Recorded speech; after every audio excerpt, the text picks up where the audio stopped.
एक स्त्री का अपहरण के लिए एक रावण को पुतला को जलाया जाता है, तो मैं उनका भी एविडेंस रखा हूँ कि इंद्रदेव ने गौतम ऋषि का पत्नी अहिल्या को साथ बलात्कार किया, उसका दहन क्यों नहीं? राजा पांडु ने माधुरी के साथ बलात्कार किया, उसका दहन क्यों नहीं? ऋषि पराशर ने केवट के बेटी सतवती को भगा कर ले गया और उसके साथ बलात्कार किया, उसका दहन क्यों नहीं? बृहस्पति के पत्नी तारा को बनमंती चंद्र ने अपहरण कर बलात्कार किया, उसका दहन क्यों नहीं? ब्रह्मा ने अपना पुत्री सरस्वती के साथ बलात्कार किया, उससे बेटी पैदा किया, उसका दहन क्यों नहीं? और इतना ही नहीं, राजा नरक के रानिया के साथ में कृष्ण ने जबरदस्ती दुर्व्यवहार किया, उसका दहन क्यों नहीं? और स्वयं के बहन सबोदरा के साथ कृष्ण ने जबरदस्ती दुर्व्यवहार किया, उसका भी तो दहन होना चाहिए। अब सोचिएगा, राधा और कृष्ण का रिश्ता क्या है? उनके धर्मशास्त्र ग्रंथ के अनुसार राधा कृष्ण का मामी है। अगर कोई भांजा मामी के साथ रंगरलियां मनाएगा तो कोई छोड़ेगा? और इतना ही नहीं, महाभारत में भीष्म पितामह ने तीन लड़कियों को अपहरण कर बलात्कार किया, अम्बा, अम्बे, अम्बालिका। और इतना ही नहीं, रामचरित्र मानस के सुंदर कांड के पृष्ठ नंबर 58 पन्ना उलट करके अभी देख लीजिए, ये क्यों लिखा? ढोल गमार शूद्र पशु नारी सकल तारिना के अधिकारी, क्यों लिखा? मनोकामना पूरी होगी ऐसे कहते जनता को, और घंटी बजा बजा करके ठगते रहता जनता को कि 22 वेद पुराण भारत में कहाँ से आए? क्या ऊपर से आसमान ने टपकाए? नहीं गिरे वेद पुराण अमेरिका रूस जापान में, और वेद पुराण टपके इस भारत में तो ये अंटीना वाले को मकान में। कि वीरों के वीर हनुमान यहाँ फिर स्वर्ण पदक के लाले क्यों?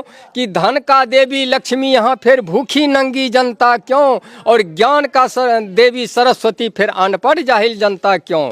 इन मनोवादियों ने हमारे 85% मूल निवासी भाइयों को भरमाया है। अरे अब तो समझ जाओ, हमारे अकल पर पड़ गया ताला है। 85% मूल निवासी भाइयों, अरे इन पत्थरों के मूर्तों से सर टकराते टकराते मर जाओगे, लेकिन इस समस्या से निजात कभी नहीं पा सकते हो। अब 33 करोड़ देवी देवता को पैदा करके छोड़ दिया है, जिसके पीछे हम 85% उलझे हुए हैं।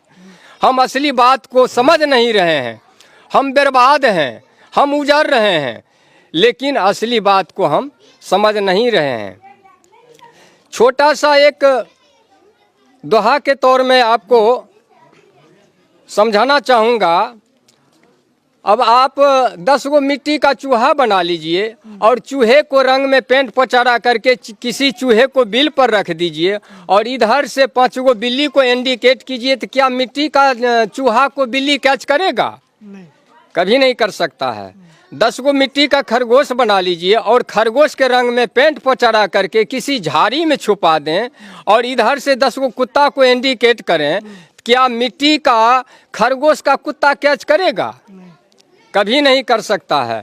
हम इतना ग्रेजुएट होते हुए मानव, पढ़े लिखे, डॉक्टर, वकील, इंजीनियर, प्रोफेसर, जज, कलेक्टर, IAS, APS हो करके भी हम माटी के हनुमान, शिव शंकर, दुर्गा, काली, पार्वती, लक्ष्मी, सरस्वती, गणेश बना करके रंग पेंट पचारा करके लंगोटा साया साड़ी ब्लाउज पहरा करके कल जोड़ करके गिराते हैं, हनुमान हम पे कृपा करो।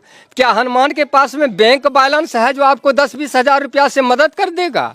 क्या लक्ष्मी, सरस्वती, काली के पास में लाइन प्रॉपर्टी है जो 10-20 बीघा जमीन को रजिस्ट्री कर देगा? इसका मतलब हम असल नकल को पहचान करने में हम उस कुत्ता और बिल्ली से भी गए गुजरे मानव हैं। साथियों, इस बात को समझना होगा। जब तक नहीं हमारा ये 85% आदमी समझेगा, तब तक ये समस्या में उलझे रह जाएंगे।